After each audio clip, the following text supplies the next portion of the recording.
As I have said, your exam is on 27th of June, and we are taking today our last lecture, but not necessarily last meeting. I mean, if you would like to get another meeting, just make a request on the side of the Teams, and I'm going to reply positively. Today, I'm going to just, as I said before, I'm just going to select few points from the new classical school and from the Keynesian school in comparison, in order to just finish our course this semester. So let me now offer a presentation.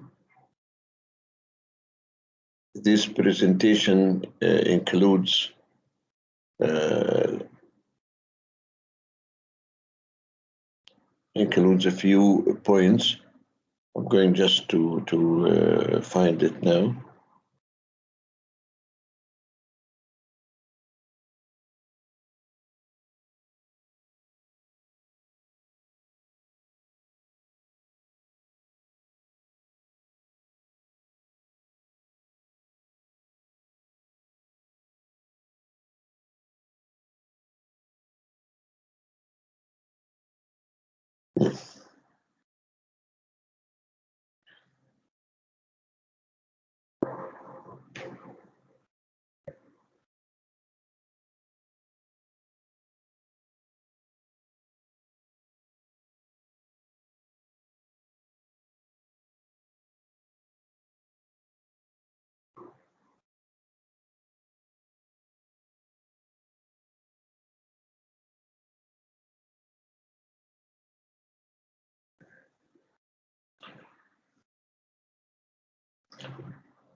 Someone would reply to me. Do you see now the presentation review questions, additional notes on Ibn Khaldun, new classical economists and Keynes? ايوه يا دكتور. Okay. Right now. So these questions which we offered in our last meeting about Ibn Khaldun, we may not have covered them all or fully covered them. So we need to probably repeat some points about these questions or answer them. If I have not answered them in our last meeting, I'm going to answer them again, just for precaution. If you have not got the answers about these in the last lecture, I'm going to answer them again. The first question says, compare Ibn Khaldun with classical economists on the determinants of value. Now, I'm going to answer briefly, and you have to go to your class materials in the presentation, which I have sent to you. You have to go to find details.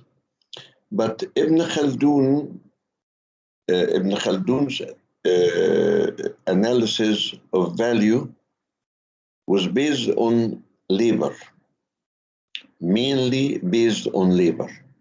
So Ibn Khaldun's theory of value is firstly a labor theory of value.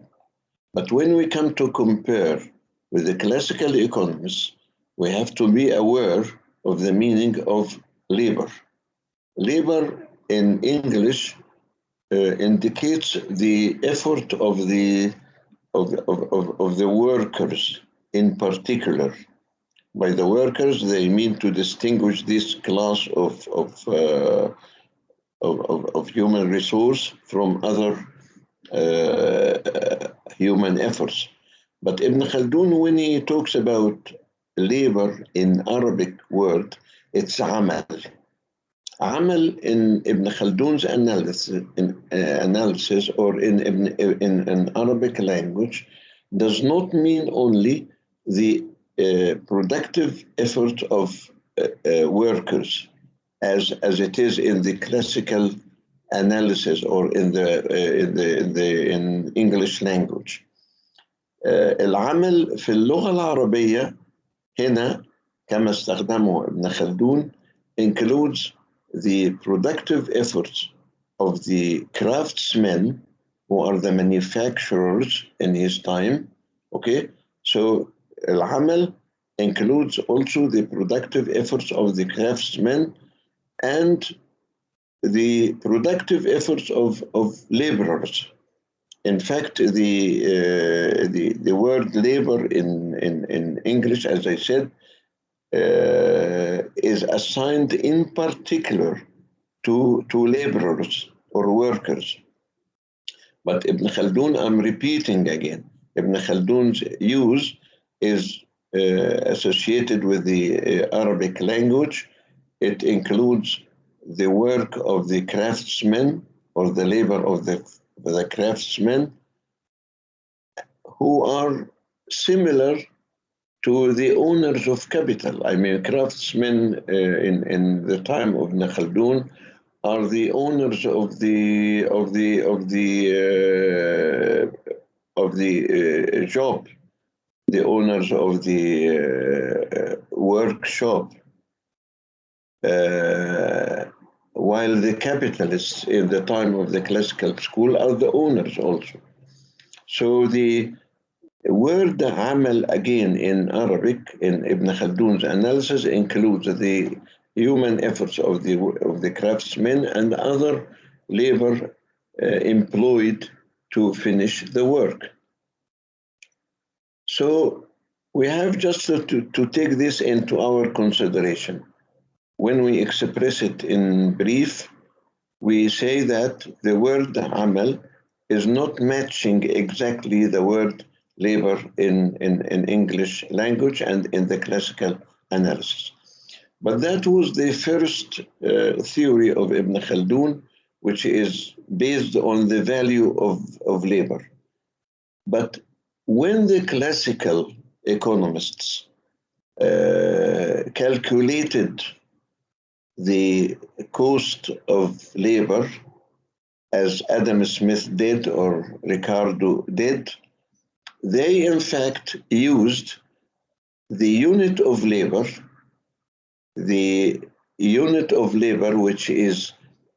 which is taking the what we call the subsistence wage rate. This unit of labor, which is the unskilled or the less skilled in general, the unit of labor which is taking the subsistence wage rate, they use this unit to measure the value. Because Adam Smith was trying to find a real measuring rod to measure the value. He did not want to use money in measuring the value.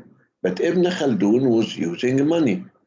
I mean, he did not resort in his measurement of value of labor to a particular unit of labor, because the craftsman is working, the other workers are helping the craftsman. So he did not use that. The idea itself was not in the mind of Ibn Khaldun to calculate the value of labor in terms of a unit of labor. So we have to remember always that there is a difference between the value of the commodity determined by the amount of labor and the value of the commodity measured, not determined, measured by labor. The classical measured, I mean, they said that the value of commodity is determined by the amount of labor and measured by units of labor. This is Smith and Ricardo. But John Stuart Mill did not do that. He just directly used money. He didn't find any sense in following Adam Smith in this respect. So he used the money in that. This is the first and the main theory. But Ibn Khaldun in his analysis, like after that Adam Smith and Ricardo, said that there are other factors of production sharing in producing the commodity. There are raw materials, there are some intermediate goods sharing in the cost of production. So the second theory, which we call cost of production theory, that was found with Ibn Khaldun as it was found with the Smith and Ricardo after that. But John Stuart Mill elaborated this theory fully, and it is very similar. His elaboration, his analysis, his explanation of how the commodity value is determined by the costs of production is very similar to Ibn Khaldun. Ibn Khaldun explicitly, in fact, in his analysis, when he was talking about the determinants of the value, he explained how a farmer, for example, not only the manufacturer, how the farmer use seeds, fertilizers, some other equipments which cost him. So he was talking about a cost of production. So briefly, we can say that Ibn Khaldun's analysis, theory of value was is similar to the classical school, but he did not measure the value in terms of labor as Smith and Ricardo and the others did.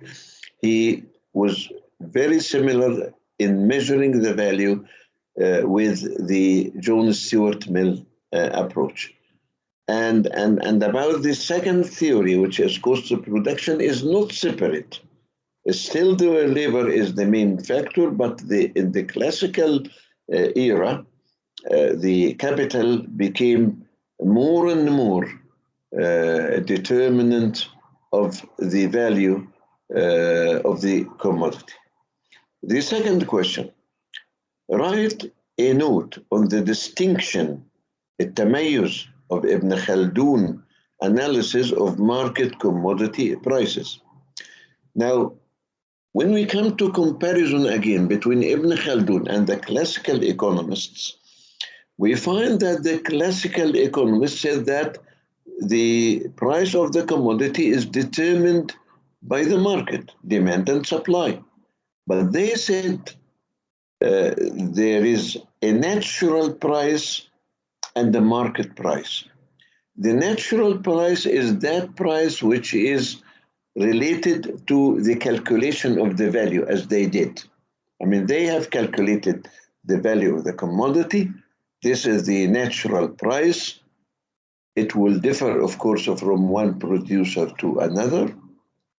When you go to Karl Marx, you find that he talked about the socially necessary labor, which means that only the lowest cost will be considered because it is competition in the market.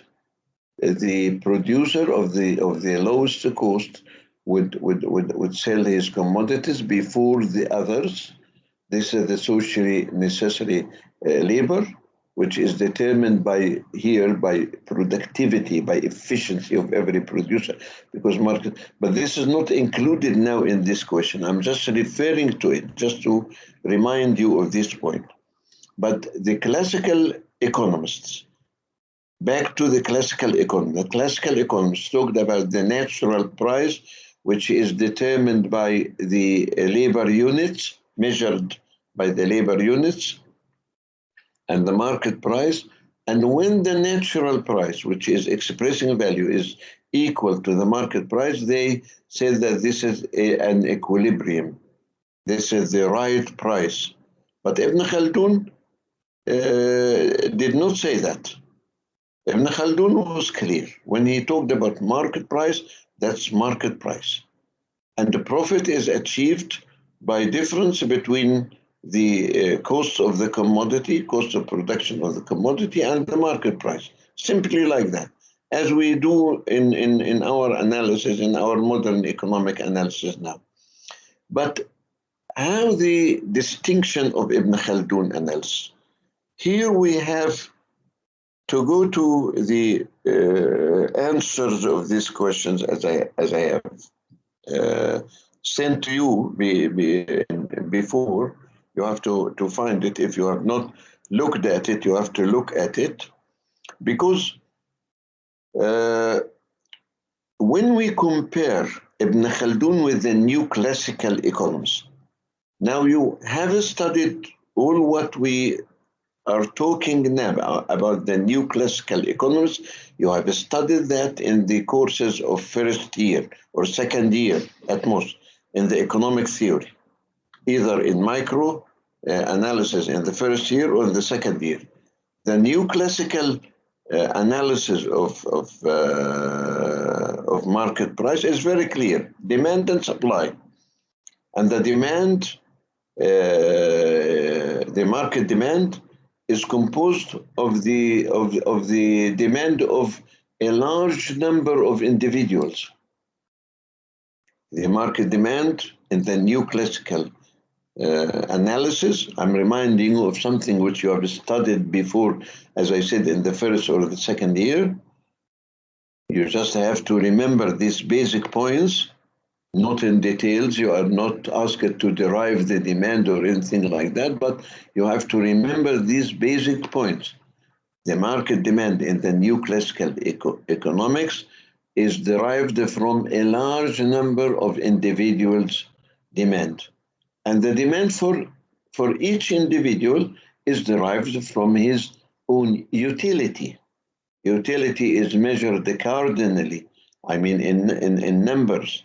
In the new classical economists, we derive the demand curve from that, and then the summation of all individuals' demand curve will get us the market demand curve. On the other side, the supply curve in the new classical economics is derived from the cost curve. The cost curve of every producer. The cost curve of every producer would indicate his supply, his supply curve. So the supply curve in the new classical analysis is again derived from the cost curve, the marginal cost curve. Okay, so the summation again, gamma, the summation of all producers, all individual producers, supply curve will get us the market supply curve. Now this certainly is more advanced when we come to economic analysis, more advanced than that of Ibn Khaldun. Because Ibn Khaldun was just talking about a market price determined by demand and supply in general, not trying to analyze how the market supply is drawn or how it is derived from or anything like that.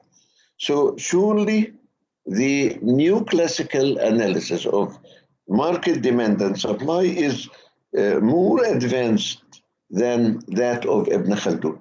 But what is the distinction? What is the distinction of Ibn Khaldun's analysis? The distinction is that the new classical analysis is static. Static, yani ساكن. You must have passed or have known this kind of analysis in many theories. When we analyze anything, irrespective of time factor, irrespective of the time factor, as if we are taking a picture of something at one moment or at one period of time. So the new classical analysis of the market price was taking supply and demand in the short period. That's all. But Ibn Khaldun's analysis of the price is distinguished by its dynamic nature. Dynamic means that it is Ibn Khaldun took into consideration the time. Of course, there are changes over time. And when you take the time into consideration, you have to take these changes which are happening through time into consideration. So Ibn Khaldun analysis of the market price is really distinctive in this particular matter.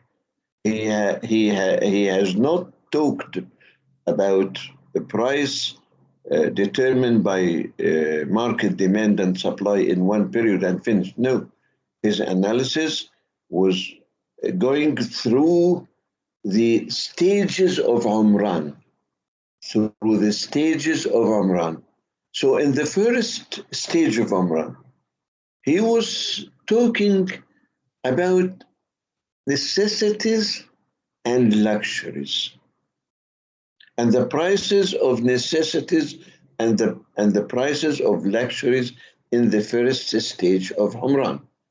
In the first stage of Umran, the number of population is smaller than the second stage. Okay? And the Umran has just started. This is the second point. We are not producing sufficient quantities of necessities. This is his analysis. In the first stage of Umran, population number is less than the next or the following periods. And because we are just starting this stage of Umran, we are not producing sufficient quantities of commodities. And therefore, the prices of necessities are high than the next stages or than the following stages. Prices of necessities are higher than the following stages. Why? Although the population number is small, he attributed that to incomes. Incomes in the first stage of Umran, which are behind the demand, are still lower, relatively speaking. When we say relatively speaking, we are explaining Ibn Khaldun. He did not use in particular the word nisbiyya or relative, but this is the explanation of his analysis. In the first stage of Umran, the incomes are relatively low, population are relatively small, okay? But the quantities which form the supply, quantities of necessities are still not sufficient. So the demand is greater than supply. There is a demand, there is an excess demand at this first stage of Umran. There is an excess demand at this first stage of Umran. Why? Mainly because of supply. Supply of necessities is still not growing sufficiently to suffice the population demand, although their income is still low, is still lower than the following stages of Umran. So you can see here a fine analysis that although demand is not great, but it is still greater than the supply. Why? Because in this stage of Umran, the production of necessities is still short of demand. There is a sort of excess demand, which raises the prices. Now, prices are rising, so producers are encouraged to produce more of these commodities. Now, something has to be noticed in the time period of Ibn Khaldun, that most of population in that time most of the population living in towns, not in villages, are having a little garden or a backyard in their house where they can plant some vegetables or some of their necessities. Mainly, they would grow, as he said, wheat or barley. I mean, a little garden behind the house, what we call a backyard garden. They would just throw some seeds of barley or wheat in the rain season, and you get crops after that. Every household, every household can get some of his necessities of that. So in the second stage of Umran, with people building their houses where they live, I mean more civilization, as he said, people are having their houses and producing in towns some of their needs of wheat and barley and maize and so on.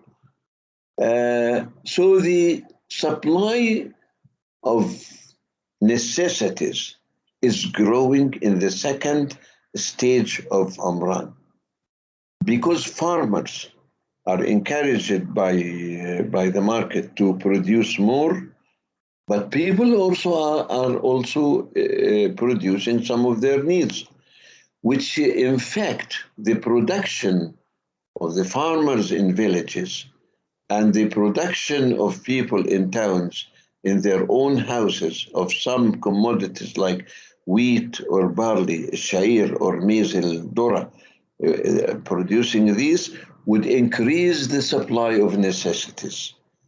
Then their prices would start to fall. Again, as he said, in relation to demand. Demand is one power, and the supply is another power. Excess demand of the first stage has vanished, has disappeared, and now there is a sort of excess supply which depresses prices. In the third stage of Umran, when government starts to intervene in the market and procure some of its trade, I mean, buy some of these commodities like wheat, barley, maize, and so on, buy them from farmers at low prices and sell them in the market at high prices.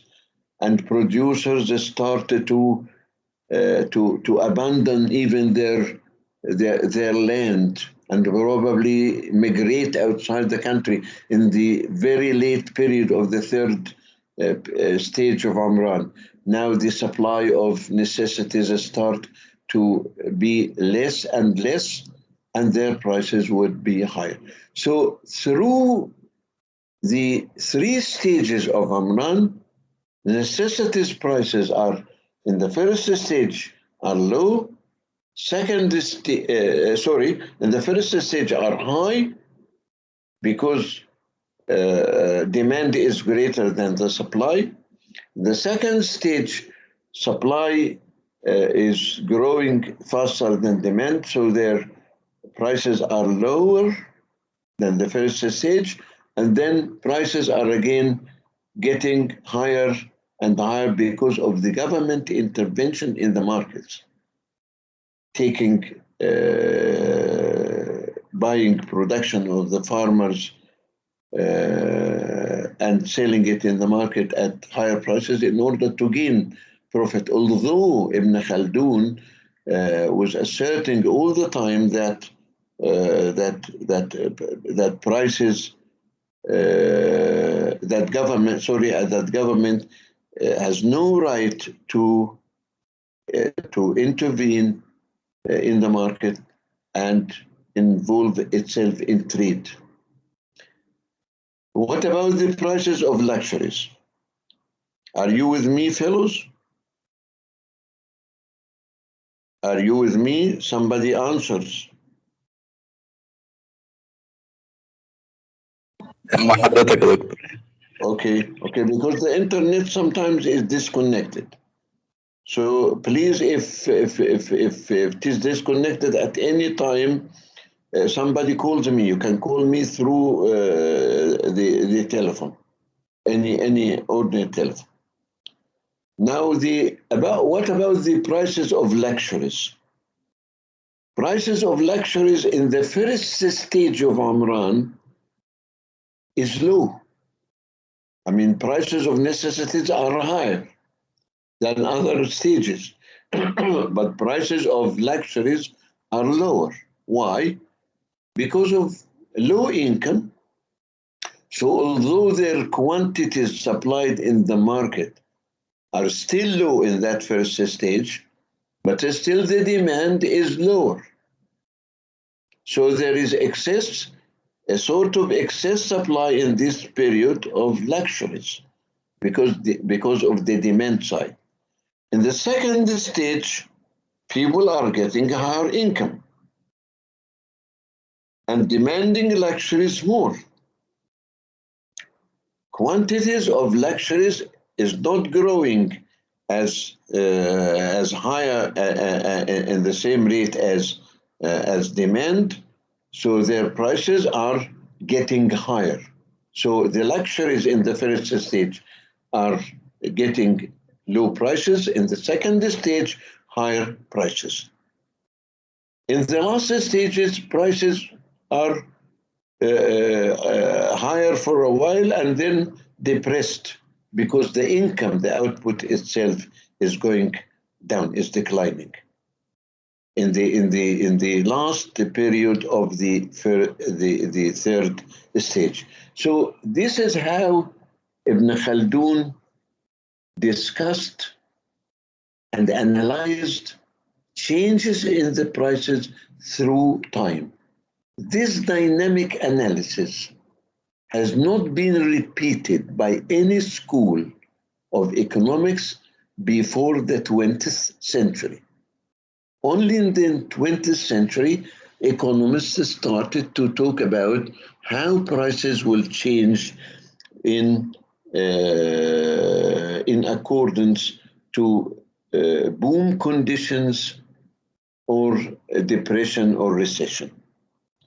Now, the third question of Ibn Khaldun, how prices of factors of production are determined. Ibn Khaldun compared with classical and the new classical economists. The answer of this question, again, you will find it in the file which I sent to you previously. But the classical economists we're talking about the determination of wages according to the wage fund theory. I don't need to repeat it. There is a wage fund assigned for payments of wages by each capitalist, by every capitalist. And there is an aggregate wage fund for the whole economy. When divided by the number of workers in the economy, we get the subsistence wage level. And it was only John Stuart Mill who was against that, because in his time he witnessed, he observed other factors determining economic growth and on the other side determining the growth of population. This is about wages. When we talk about prices of factors of production, we have started here with wages. The interest in the classical analysis was determined by supply of savings and demand for investment. The profit, as you know, is determined by the residual. The classical economists did not distinguish between the capitalist and the entrepreneur. The distinction was only made in the new classical era, in new classical school. But during the classical school, they have not made a distinction, a difference between the capitalist and the entrepreneur. The capitalist is the organizer of his factory, and he is paying the wages, he is paying the interest if he is borrowing the capital, and the profit is obtained by the difference between total costs and total revenue, which he gets. The new classical economists elaborated that matter. They explained it better than the classical school, because the market demand for labor is determined in the new classical analysis, and I hope you remember that from your previous studies of microeconomics in first and second year. The market demand for labor is the summation, majmuu, of summation of demand for labor by each producer in the market. It is perfect competition. I mean, perfectly competitive market. Every producer is demanding labor upon the marginal productivity of labor. In perfect competition, I'm talking slowly, just to remind you of that, because I'm sure some of you may have forgotten that. We derive the demand for labor for each producer from the marginal productivity curve. But we are having what we call marginal, or the value of the marginal productivity. The value of the marginal productivity, which is just the productivity times the price of the commodity. And then for each producer, there is a demand for labor derived from the value of its marginal productivity. For the whole market, it is summation of these demand curves. I am not asking you in any question, if anything comes like that, to explain how the derivation. But I'm just asking you to remember that the demand curve for labor is derived from marginal productivity of labor for each producer, and the summation of these demands by individual producers make the market demand for labor. Okay? Now, the supply of labor, of course, is depending on the cost of labor. I mean, each labor is offering his supply in the market according to his own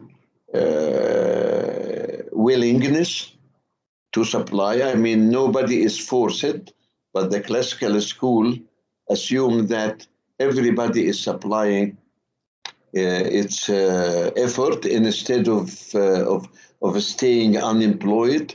I mean, in the new classical analysis, there is no forced unemployment. If there is any unemployment, it is voluntary unemployment.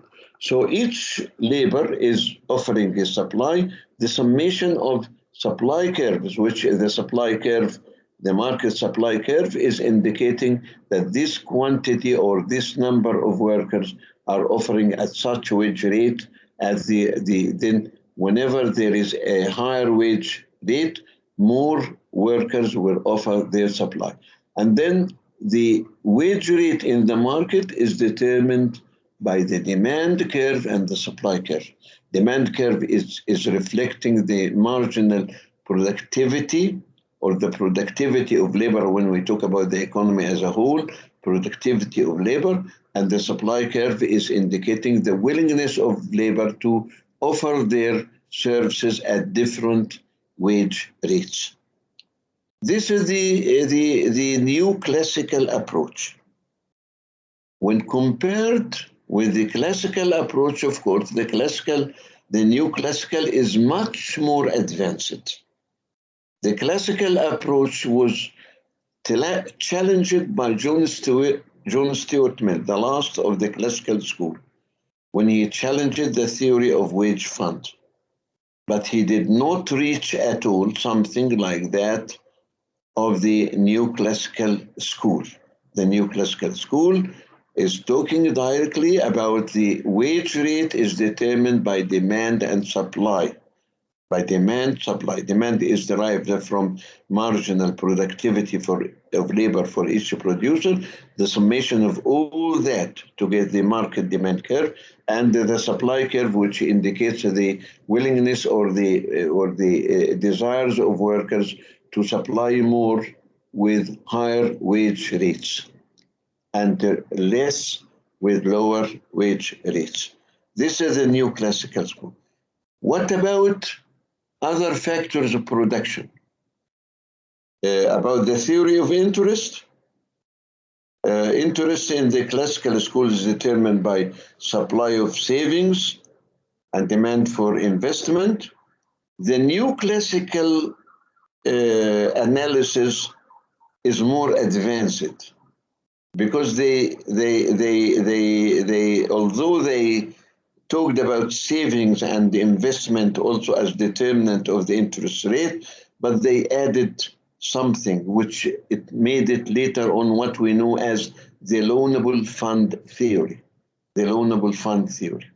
The loanable fund theory is the outcome of the new classical thought about the determinants of the interest rate. Loanable funds, the demand for loanable funds is not only composed of the demand for investment and the supply of loanable funds is not only composed of savings. Please return to your notes about loanable fund theory. You will find it in my teaching of Islamic economics, or you will find it in other courses. It's available to you. What about profit? This is the distinction of the new classical school about profit. The new classical economists, when they talked about profit, they talked about what they called normal profit, almost included in total costs of production.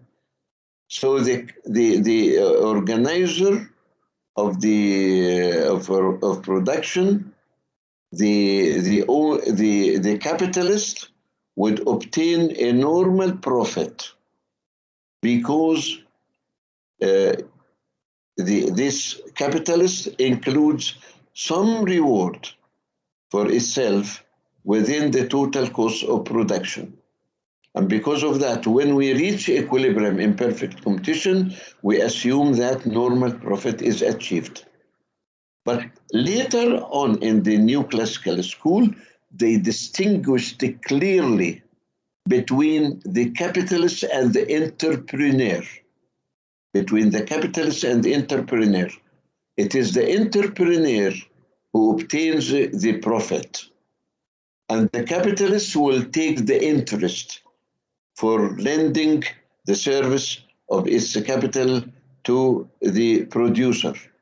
So they started the new classical school, and instead of distributing income between classes, like workers taking wages, capitalists taking profit, landowners taking rent, and rent again is determined by demand and supply. Just according to the marginal productivity theory. This is the new classical school, but later on, as I said, they paid lot of attention to the personality of the entrepreneur and distinguished the personality of the entrepreneur from that of the capitalist.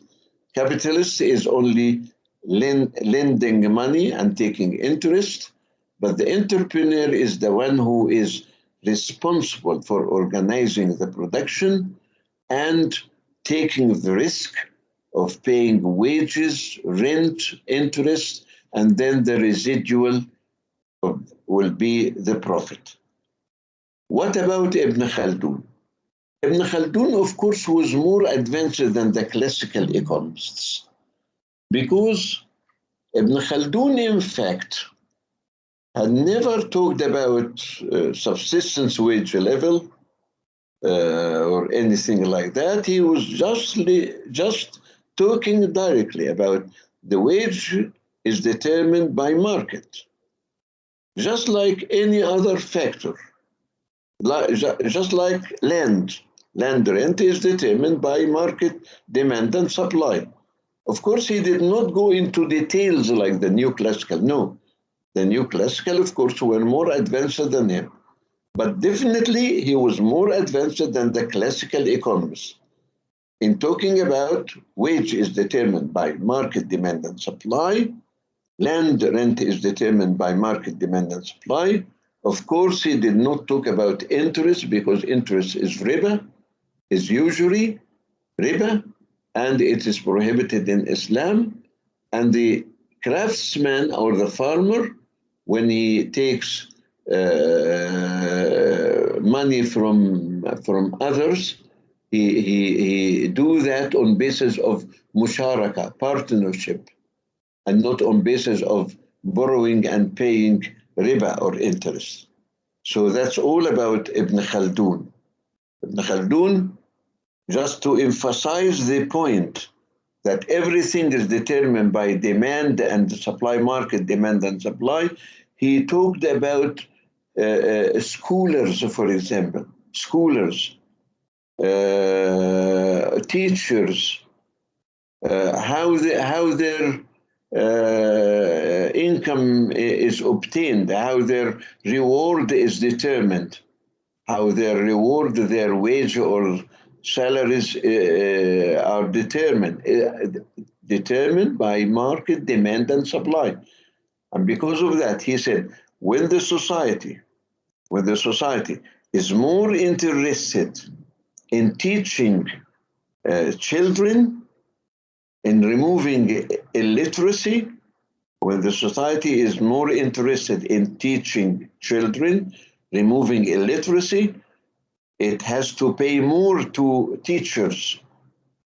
How he analyzed that? He said demand for teachers will increase while their supply is normally constant in the short run, so their reward would increase, their wage or their salary, call it as you call it, because he was talking about their reward in general, it will increase according to demand and supply.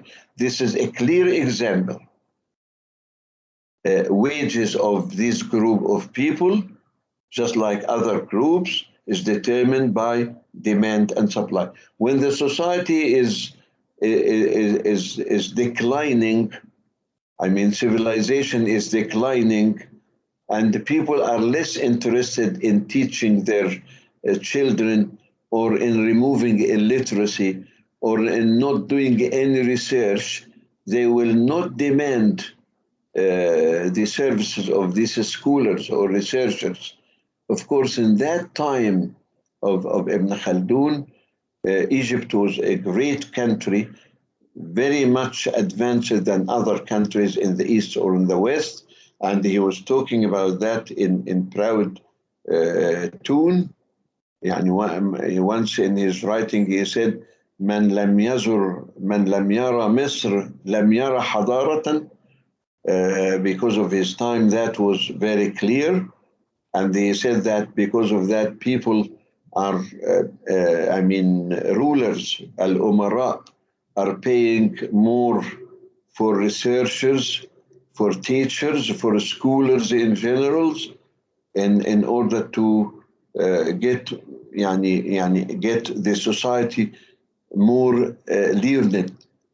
So their salaries were getting higher. But Ibn Khaldun, of course, was talking about Umran in different stages. So in periods, their salaries were rising. In other periods, their salaries were falling. Now we turn to the next question. Why and how Smith's paradox of value was finally solved by the new classical economists? Why Alfred Marshall? Alfred Marshall is the dean of the new classical economists. Of course, dean يعني الكلمة عميد يعني مستخدمة يعني على نحو عام، يعني لم يكن هناك مدرسة وهو العميد بتاعهم. Alfred Marshall was the head of the department, the head of economics department in Cambridge University. The most famous university until now in the in England. Because the most famous university in Scotland was St Andrews University. In England was Cambridge for a long time, from the 14th century. And Alfred Marshall was the head of the economics department. And يعني أدبيا احنا بنقول إن هو the dean of the new classical school.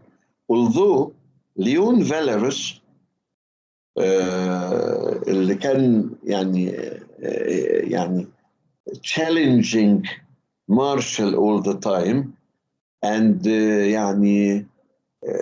throwing doubts upon his ability. Leon Valeris اقتصادي نيو كلاسيكي عاش في فرنسا أو على حدود فرنسا وكان دايما بيهاجم ألفريد مارشال وبيشكك في قدراته.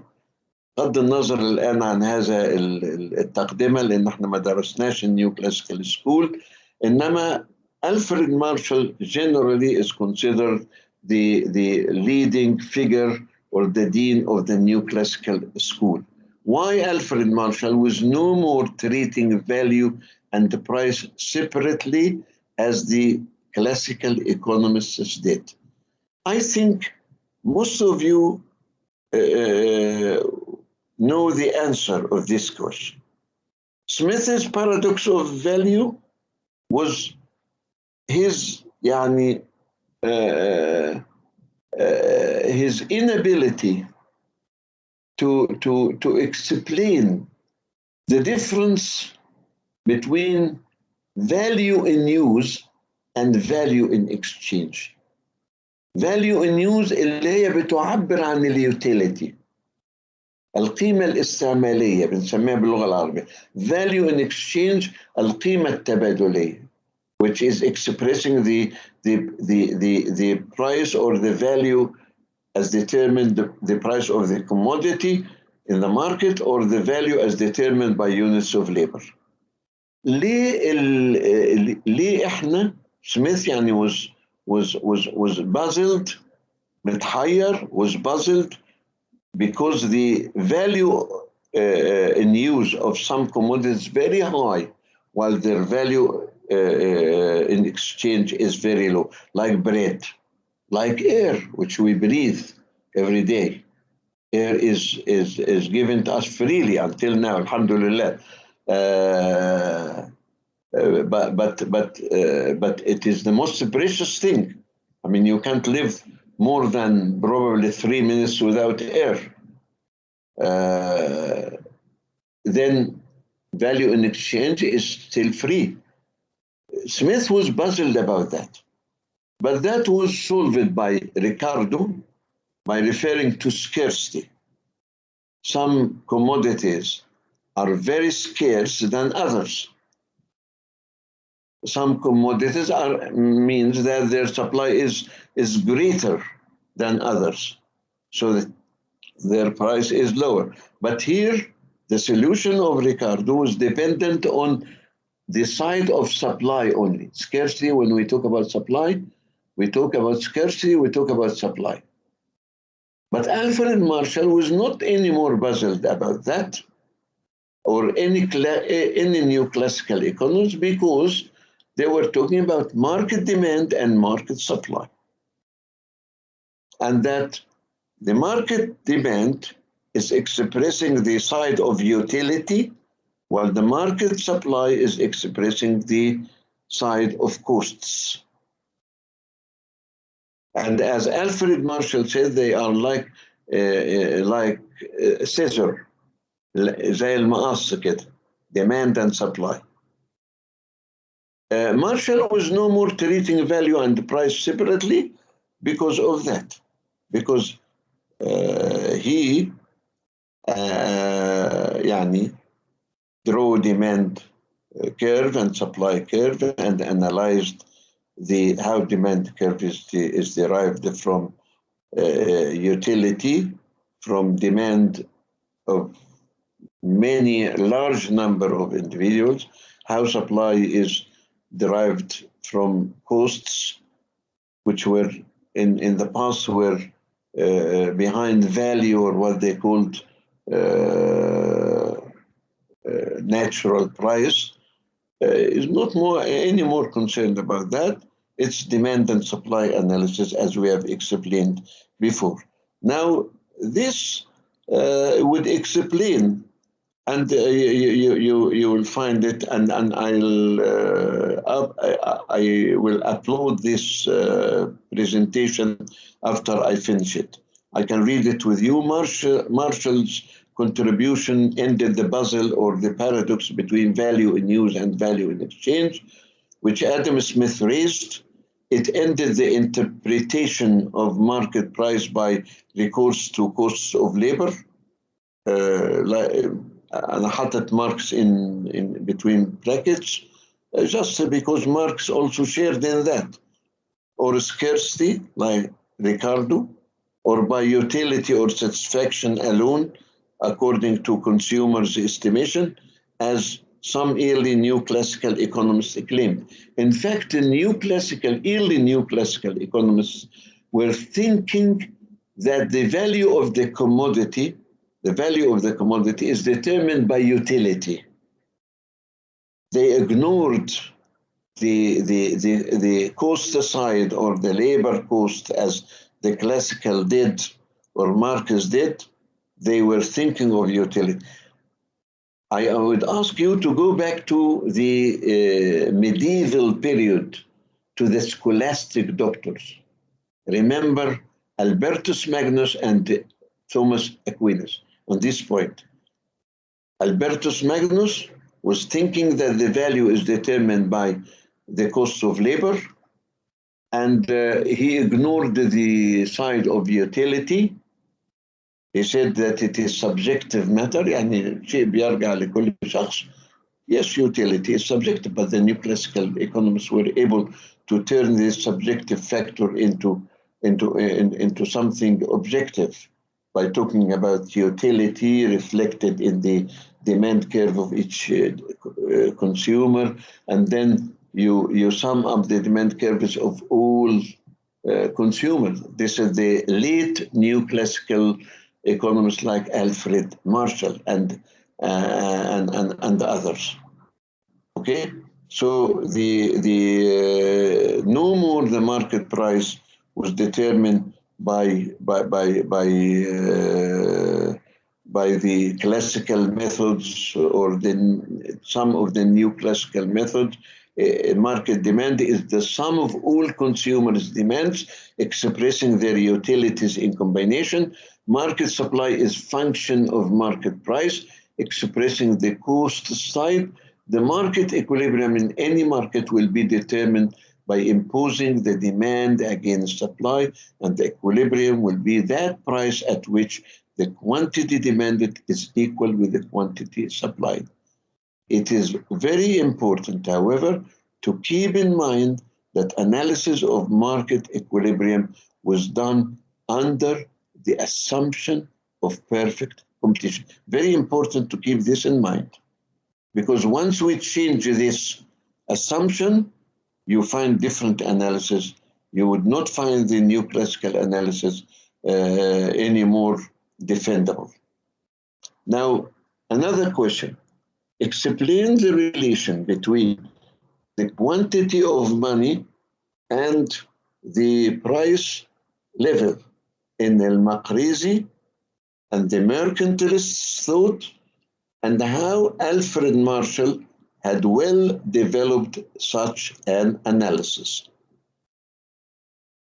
The addition here on what you ever got before is about Alfred Marshall. But al-Maqrizi, of course, by observation, he noticed that the increase in the quantity of fulus was different than dinar and dirham. Dinar was made of gold, dirham was made of silver, fulus were cheap money, minted of copper or nickel. And he noticed that that increase in the quantity of money was reflected on higher price level. And he said that that was because rulers did not care about the quantity of fulus which they mint in the mint house. They were spending on their palaces, their armies, okay, their own pleasure, and importing copper even or nickel from other countries, and the quantity of fulus is increasing all the time until there was a hyperinflation, as he explained. He was defending, of course, the gold system, because the gold system would protect money from such phenomenon. If we are stick to gold system, then we are not able to increase the quantity of money in such way. But al-Maqrizi also talked about how how fraud was also practiced in dinar and dirham in the minting house by mixing gold with copper or with silver. And therefore, even the value of dinar was deteriorating. But anyway, he believed in the gold system, that it is the best system. If we keep it rightly, just like Ibn Khaldun in this point, if we keep it rightly, prices will be stable. This is his belief.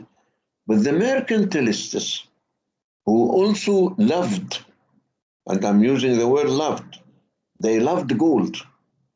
They adored gold.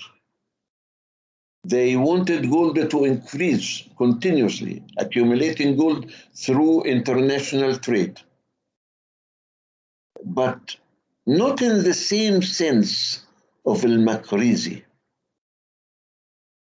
Not in the same conditions, same economic conditions.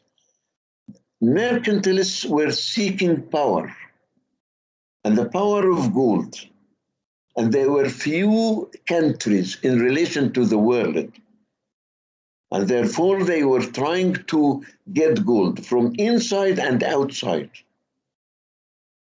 I mean, by taking over some new land like America, they were taking gold from there. They were exporting commodities to other countries like China and India and taking silver and gold from there. They admired gold, and they believed that higher prices means booming conditions, means more growth, because wealth is equal gold. This is not a Maqrizi belief. Maqrizi never said that gold is wealth. He only talked about gold as the best kind of material for money. How Alfred Marshall developed the analysis? I mean, Al-Maqrizi, increasing quantity of money leads to higher price.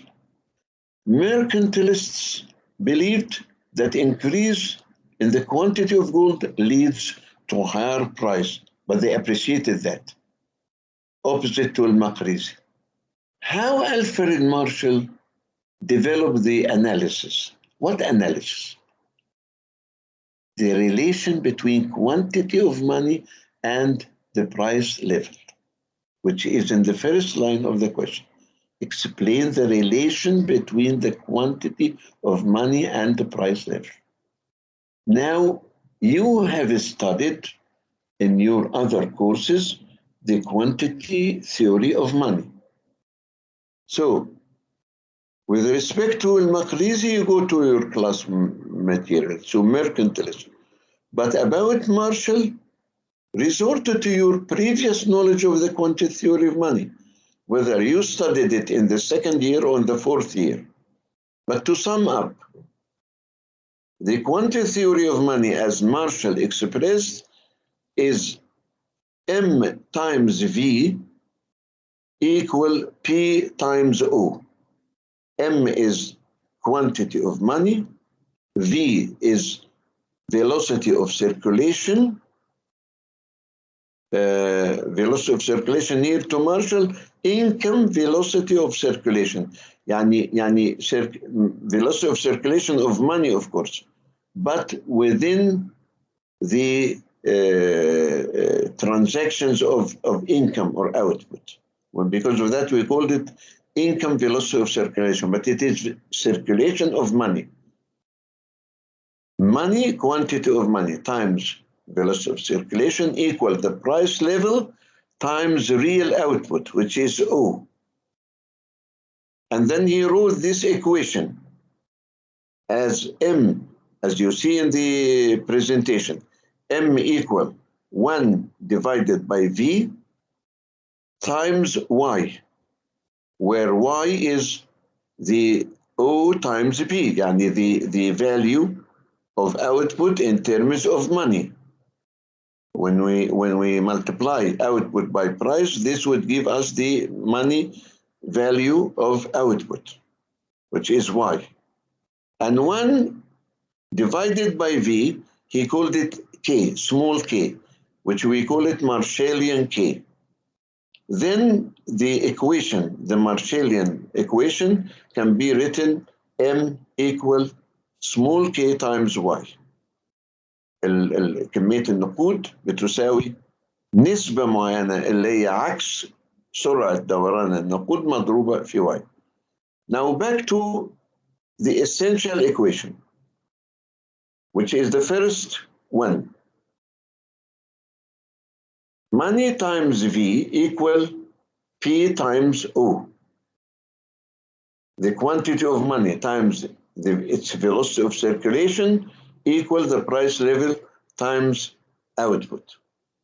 Now Marshall and other neoclassical economists, according to believe in Say's law, Qanun Say, output is constant in the short run because it is the full employment output. So O is constant because of the assumption of full employment. V, which is the velocity of circulation, is constant because it is determined by institutional factors. يعني سرعة دوران النقود في الاقتصاد كم مرة يعني إما يبقى عندنا 1 pound, how many times it circulates within a certain period of time in the economy. This depends on the habits of payments, on the other institutional factors. طيب لما يكون V ثابتة, when V is constant and O is constant, then any increase in money will be reflected in P.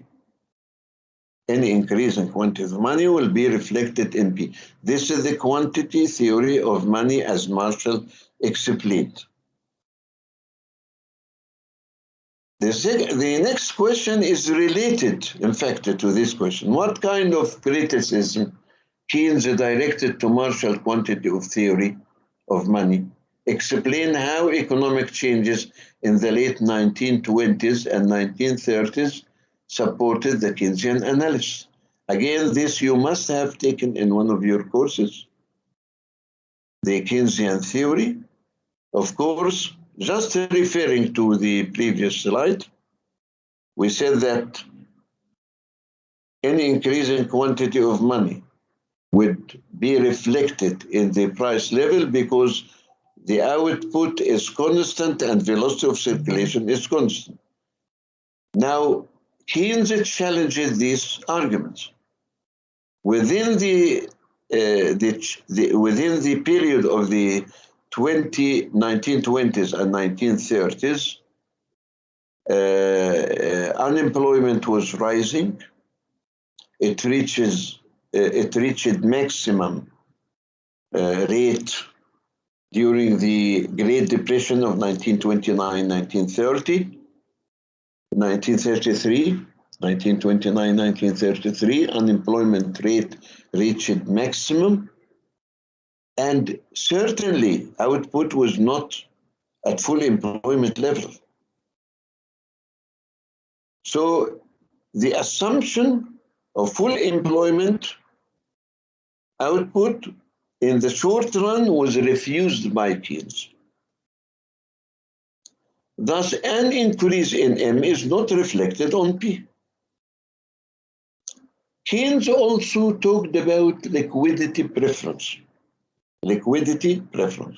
تفضيل السيولة, which you have also studied within the theories of interests. تفضيل السيولة means that money may be demanded by speculative motives, which he called the speculative demand for money. Notice that the classical economists and the new classical economists always assumed that money is active. Money in the economy is active.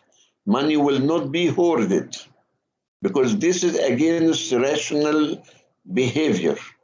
Why you keep money idle? But Keynes, for the first time, assumed that money may be held idle. Money may be held idle. Why? Because of speculative motives. Therefore, velocity of circulation may be affected. Anyway, when money increases, money will not be only for transactions. It may also be for speculative motives. So when the quantity of money increased, let me go back to the middle of this slide, M times V equal P times O. O is not anymore constant according to Keynes. This is due to actual observations of the Great Depression. We cannot anymore assume that full employment income is always in the short run. And when money increases, it may now affect O as it will affect the price. And it will also may be reflected in speculative demand for money, not only transaction demand for money. Next and last question, in fact, Cantillon. Cantillon was the first economist to explore the rule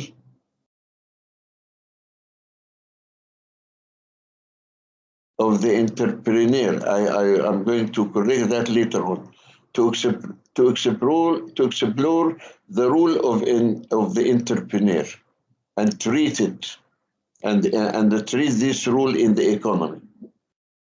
Yani Cantillon was the first economist to explore the role of the entrepreneur and its role played in the economy.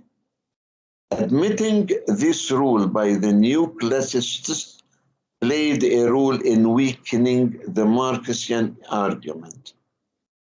Be careful when if you get such a question, because it depends on many parts of your course. How this rule admitted by the new classical school? Yes, as I said in previous answer, they now, according to their functional analysis of the factor prices, the theory of the distribution. Just a minute. Remember that the theory which is determining the factor prices, I mean factors of production, the theory which is determining the factor prices is also called the theory of distribution. The theory of distribution in the new classical economics, because distribution is determined by the factors determining the factor prices. Factor prices, when it is determined by market demand and supply, will determine the distribution of income between different owners of factors of production. We call it functional analysis, because the analysis here of this is based upon labor, capital, land, entrepreneurship. The analysis, the new classical analysis, is functional and because it's based on how labor price or wage is determined, how land, which we call rent, is how capital price, which is interest, is determined, and how the reward of the entrepreneur is determined, which is the profit. Okay, this is different than the classical analysis, which is called the class analysis. Class analysis, because the classical economists were dividing the income between workers and landowners and capitalists. These are classes. So the difference between the classical and the new classical analysis of distribution, that the classical analysis was based on classes, the new classical analysis was based on functions. Now, back to our question. The rule of entrepreneur. Go back to the presentation of Cantillon to know how the rule of entrepreneur is explained vividly by Cantillon. The entrepreneur is watching prices in the market, and whenever he finds that the price of some commodity is rising, the profit is rising relatively to other commodities, he would go and produce or give or put more of factors production in production of such a commodity which is getting higher price, will withdraw from the production of commodities which are getting lower profits. So the mechanism of prices, the market mechanism of price, is directing the entrepreneur to select between different activities. Why the entrepreneur do that? Why?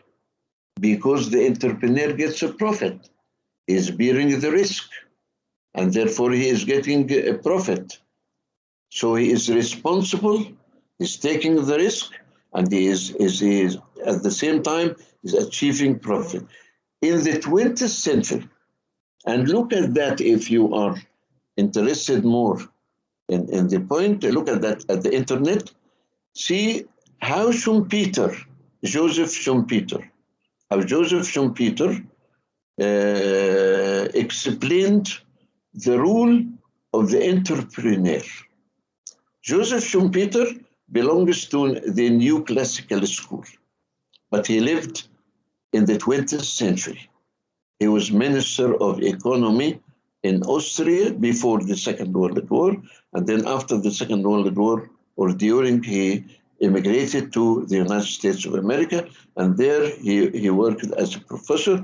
His most famous scholar by his famous book, The History of Economic Analysis. Joseph Schumpeter has got a theory of how the entrepreneur bears the risk and get profit because of that, how he plays a significant role in the economic growth because of this rule.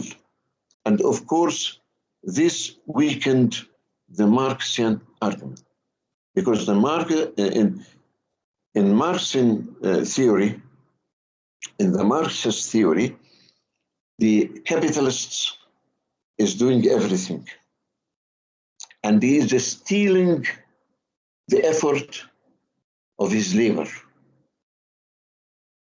Labor in Marxian analysis is the only productive factor.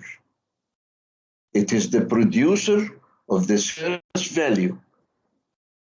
They give workers wages, but workers also deserve the surplus value, which is taken by the capitalist. Now, the capitalist is doing nothing. Historically, is using workers to do all things, and he buys the things. Workers may even carry the products to the market and sell them. Okay? He's doing nothing, except that he is employing workers, and the workers are the producers. But Joseph Schumpeter, a new classical economist, by his fine analysis of the entrepreneurship, the role of the entrepreneur, he just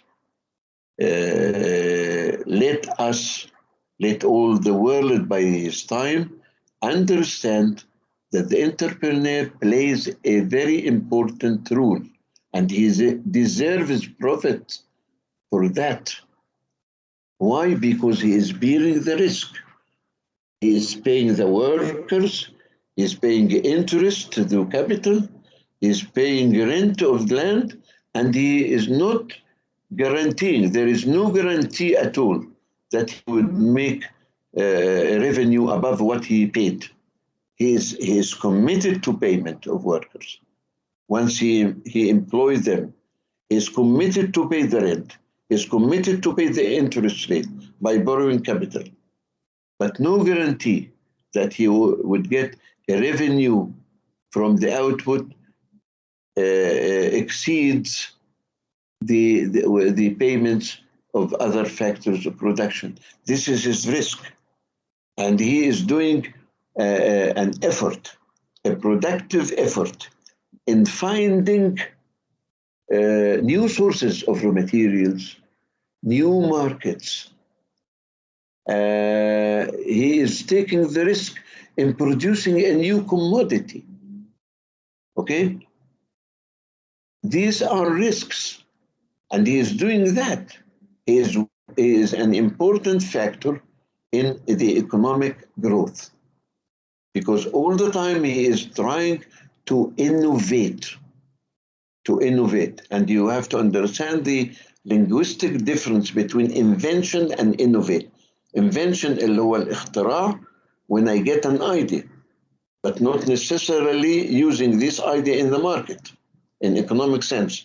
But innovation is when you take the invention, the new idea, and put it in practice, in form of service, in form of commodity, and so on. شوف مثلا الفكرة بتاعت السيارات الأوبر، المشروع بتاع الأوبر أو المشروع بتاع جوجل، فكرة لكن نفذت. فكرة إنك أنت تعمل تاكسيات وتنظم معها العلاقة بطريقة ما عشان تخدم الكونسيومرز وتخدم الدرايفرز وتكسب. الفكرة دي موجودة. لما كانت موجودة بدون تنفيذ دي we call it invention, an invention. But when it was put in practice it became an innovation. The entrepreneur all the time is deriving the forces which achieve more economic growth. He deserves to be rewarded in profits.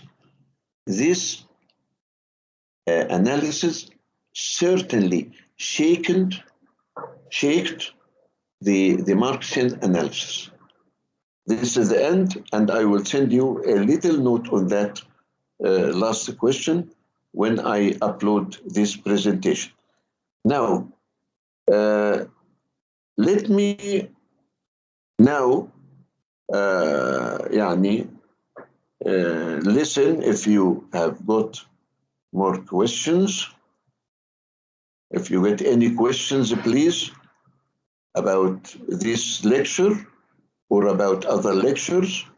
I normally, by the end of the semester, make questions, but in previous lectures, in fact, I put lectures on different scholars which we have studied.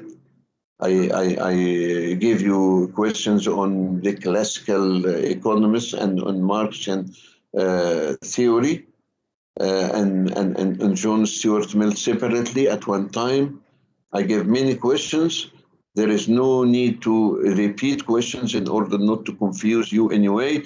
But as I told you before, this is the last lecture, but if you request any meeting, even if few of you would request that, I would hold another meeting. I don't mind. But you have now sufficient materials and you have sufficient questions. And let me listen if you have any questions from your side.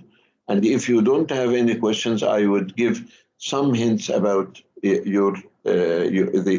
shape of your exam, not the contents, the shape of your exam or the design of the exam.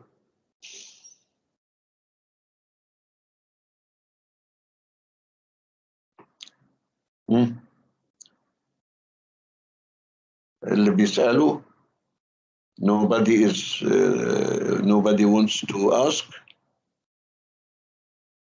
I will count to 10 and then I would start my final remarks on the design of the exam.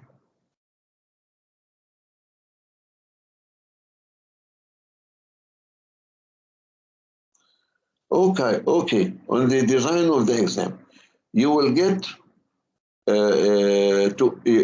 you will have to answer 2 questions in the exam. There will be a choice, but one question which will be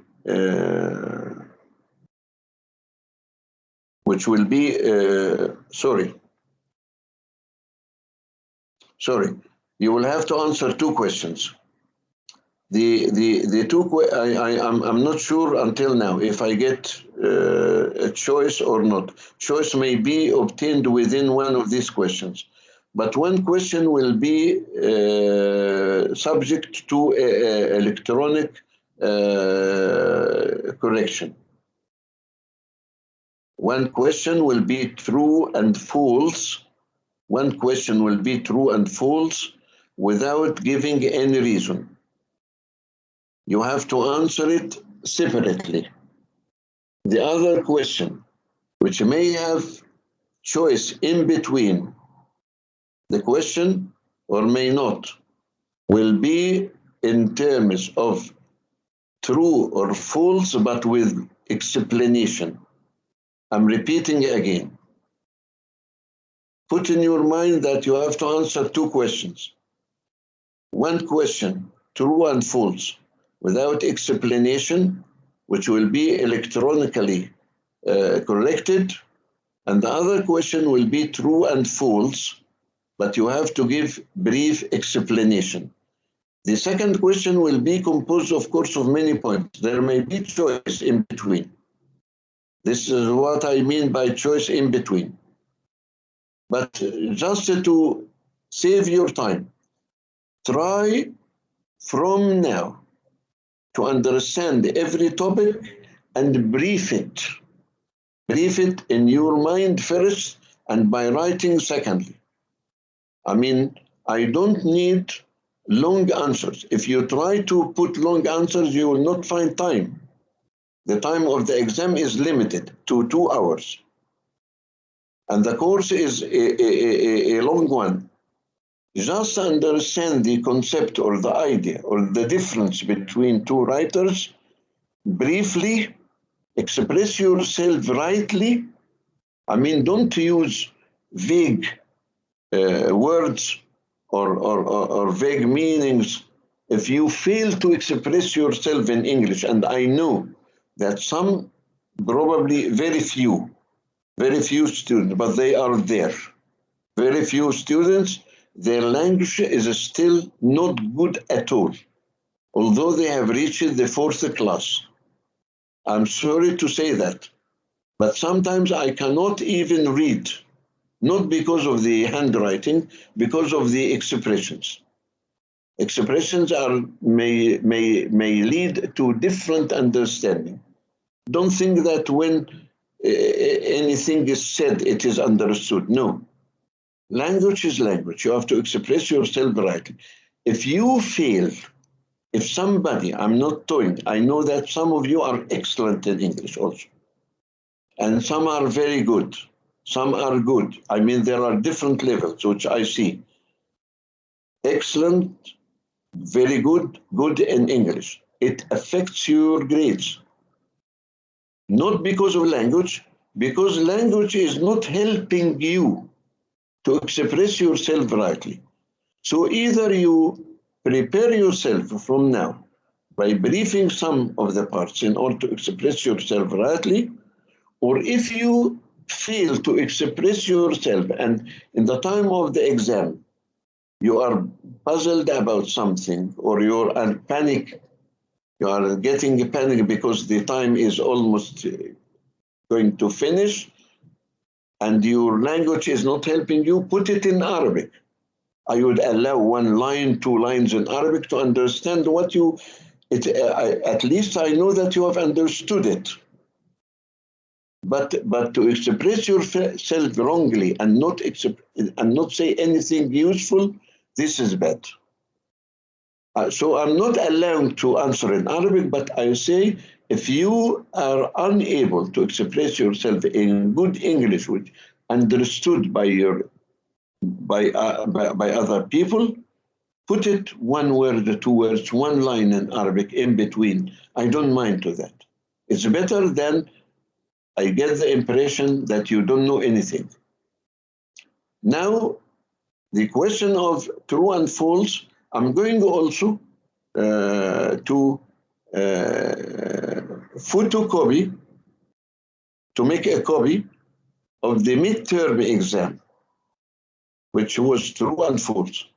I'm going to copy it and put it in files in order to know where you have made mistakes in the midterm exam. The midterm exam, many people give excellent answers, okay, but some people failed to understand some statements or to answer it rightly. That also happened. So let me put it in files to know the answers of the true and false questions of the midterm exam, just to review it in order to know the style of true and false. And the question in the final exam, of course, will be different, but it may touch something about the previous materials which you have taken from the ancient Greeks to the medieval period to the Muslim scholars, the true and false gives us an opportunity, in fact, to ask in many points. But the true and false with explanation would need more care from you, from all of you. I'm again telling you my own advice. From now, try when you understand any topic to put it in your mind briefly, what this means, what this, all of it means, what is the key points in that. Very important to know the key points in everything. Why the classical were different over this point in particular. The more you are able to express yourself briefly, the more I would understand that you have really understood this course. Again, please, if you have any questions, I'm here present and I'm ready to answer any questions.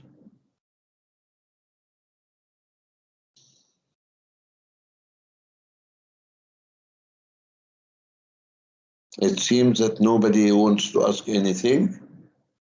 So I'm going to close this session. If nobody is willing to ask anything, I will. Doctor, Yes.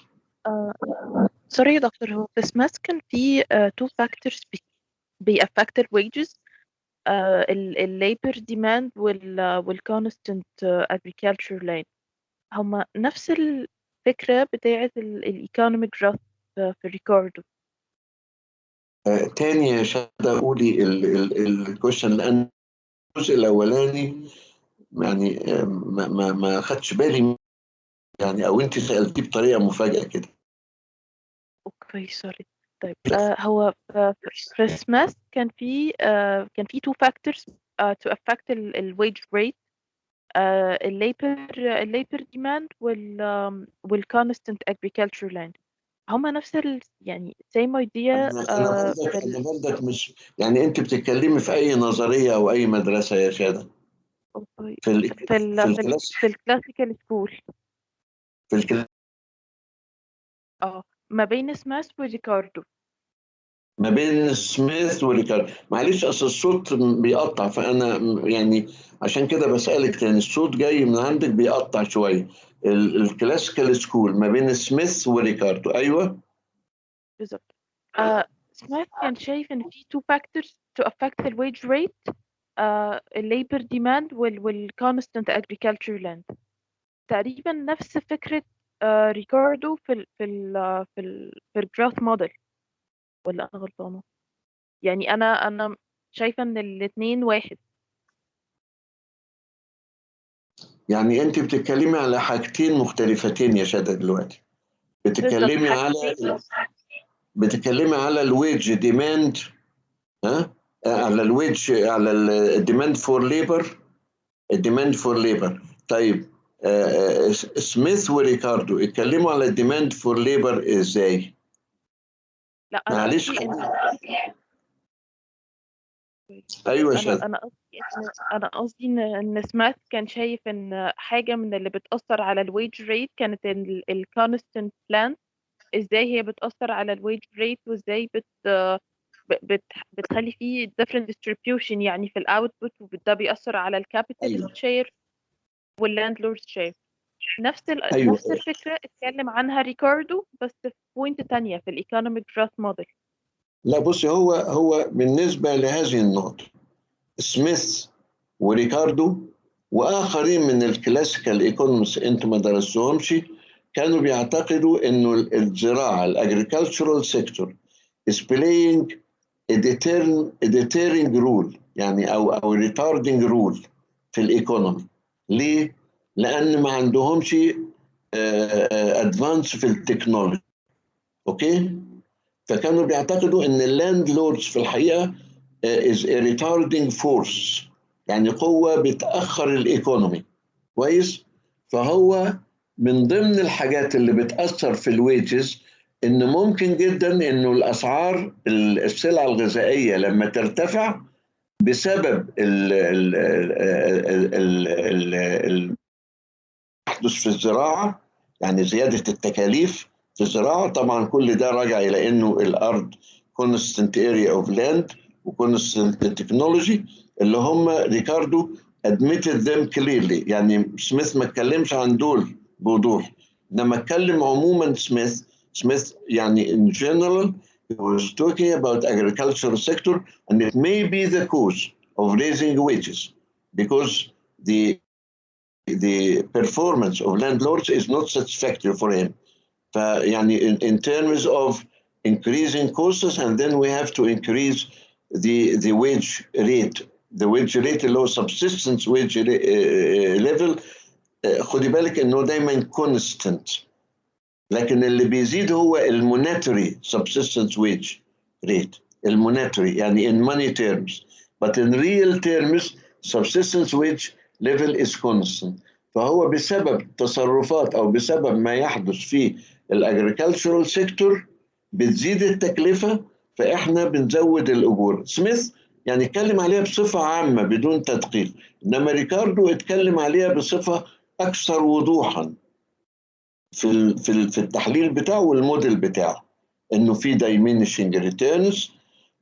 انه نتيجه ايه؟ نتيجه انه يعني الارض الصالحه للزراعه بتتناقص مساحتها بنضطر نزرع اراضي جديده، وبالاضافه الى كده كونستنت تكنولوجي، فبنضطر ندفع الاجور الكفاف النقديه بتتزايد، الحقيقيه ثابته زي ما هي. ده مرضي؟ الإجابة دي مرضية بالنسبة ليك يا شادة ولا أزود؟ لا تمام، ثانك يو يا دكتور. يعني هو نفس الفكرة بس من different perspective. أيوه، يعني سميث تاتشد الفكرة دي بس بشكل عام، إن تصرفات اللاندلوردز ممكن تؤدي في الزراعة إلى كذا، وبالتالي نضطر نرفع الأجور in money terms not in real terms. ريكاردو وضحها أكتر. تمام اوكي. طب في الكلاسيكال لما اتكلم عن الويج ريت او determinants of factors of production، اتكلم عن الويج ريت فاند ثيري، لكن ما اعملش منشن للفاكتورز الثانيه اللي بتاثر على الويج ريت. ده لو انا هحصر نفسي في سميث، احنا ذكرنا ان في يعني I remember that we have mentioned other factors that it may make differences in wages. كويس؟ ماركس بردك اتكلم على هذه النقطة، انه ممكن الويجز تختلف باختلاف الايه؟ المهارة عند ماركس بتختلف على حسب الليبر spent in making the workers، يعني in making its capacity I mean. يعني العمل اللي هو involved in establishing the capacity of labor ده برضك فيبقى إذا في ناس skilled لأنهم spent more time in education or training, other people will take less، فيبقى في differences في الويجز. ها؟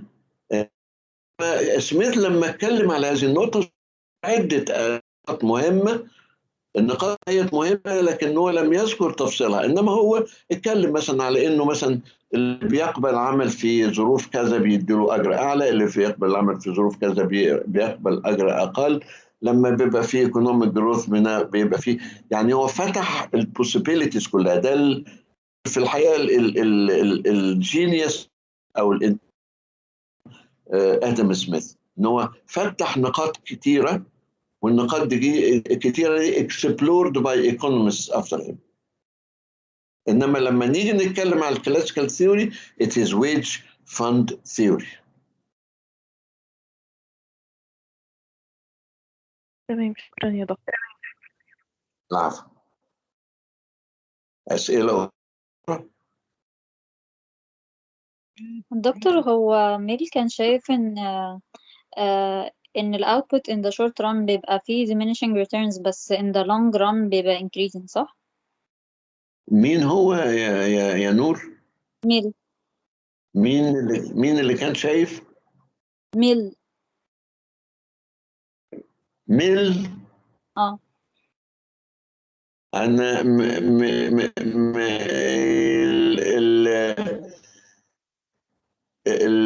الورد مش وصلاني.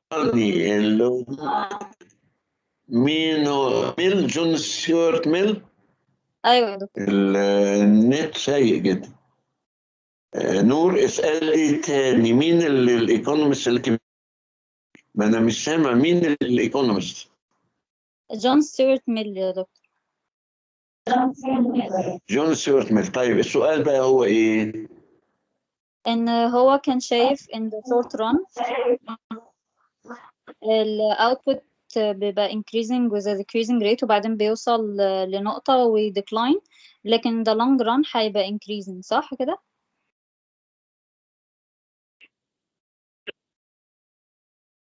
ما هو المشكلة إن الصوت واصل مقطع ومشوش، يعني أنا يعني واصلني مشوش، يعني أنا يعني أنت يعني معلش مرة تانية يمكن الإنترنت يتصلح شوية. جون ستيوارت ميل كان بيتكلم على الويج ريت في الشورت ران واللونج ران، يعني ده سؤالك يعني؟ لا بتكلم عن ال output.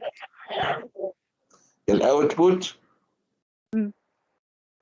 طيب الاوتبوت جون ستيوارت ميل اعتقد ان الاوتبوت is increasing in the long run.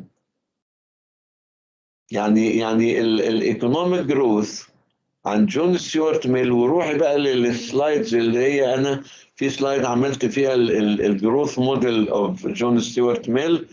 الاول منحنى اللي هو منحنى الناتج الكلي اللي هو يعني increasing at decreasing rate وبعدين بيوصل لماكسيموم اللي هو بيعبر فيه عن الدايمينشنج ريتيرنز، وعن فتره اللي هو بيسموها الكلاسيكال ايكونومست بيسموها ستاجنيشن اللي هي القمه بتاعت المنحنى دي. جون ستيوارت ميل اعتقد ان هو القوه اللي هي موجوده واللي هو يعني حللها بقى بتؤدي الى ان الكيرف ده شيفت all the time. شيفت بقى نتيجه الايكونوميك التكنولوجيا شيفت عشان الليبر تريننج والإديوكيشن، كل ده بيزود البرودكتيفيتي. ففي اللونج ران بينتقل المنحنى على طول لما بناخد النقاط اللي هي مع الزمن او مع قوه البوبوليشن بنلاقي ان الاوتبوت is increasing in the long run than the short run. يعني if we don't advance technologically or if our labor is not getting more productive will be at the Ricardo curve. إنما with John Stuart Mill in every short run we are at this curve, but in the long run we are shifting from one curve to the next. وصلتك الإجابة يا نور؟ عفوا.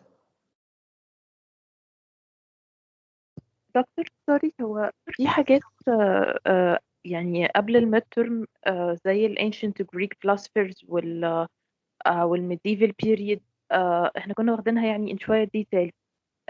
هي included برضو معانا في الفاينل ولا بس الحاجات تبع طب كويس. يعني في حاجات مثلا في كويس انك سألت السؤال ده.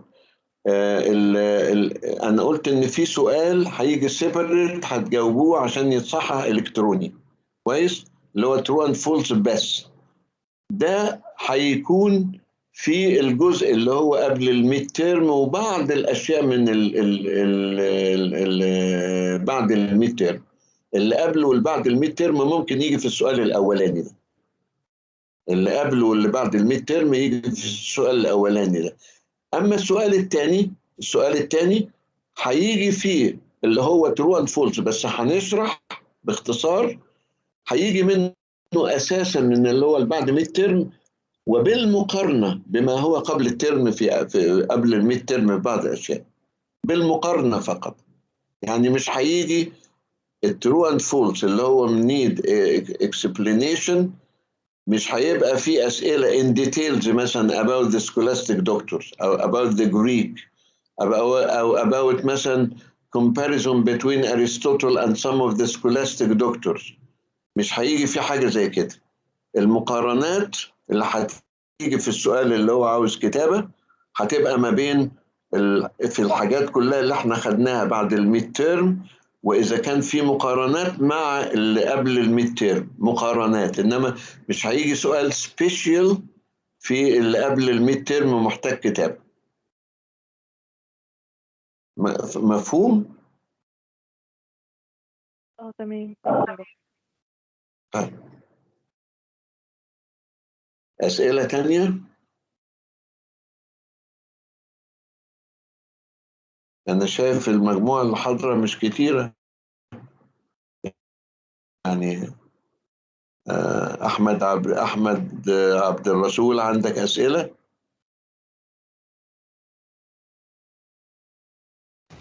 لا يا دكتور. طيب روان عمرو، عندك أسئلة ولا فاتحة بس الكمبيوتر؟ روان. لا تمام يا دكتور. طيب الدنيا رضا، عندك أسئلة؟ لا يا دكتور تمام شكرا. طب هشام فؤاد. محمد عادل فؤاد إمام، أسئلة؟ لا يا دكتور تمام. مريم عز الدين. لا طيب تمام يا دكتور. طيب يبقى هننهي هذه المحاضرة، وزي ما قلت إذا كان في أي أسئلة تقدروا تسألوني على السايت بتاع التيمز. إذا كان في ريكويست للقاء آخر بس يكون في جروب اللي تعمل الريكويست يعني. طيب أوكي، thanks very much وجود luck إن شاء الله في الامتحان. ربنا يوفقكم جميعا، الحاضرين وغير الحاضرين. السلام عليكم ورحمة الله. وعليكم السلام.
خلاص ولا لسه؟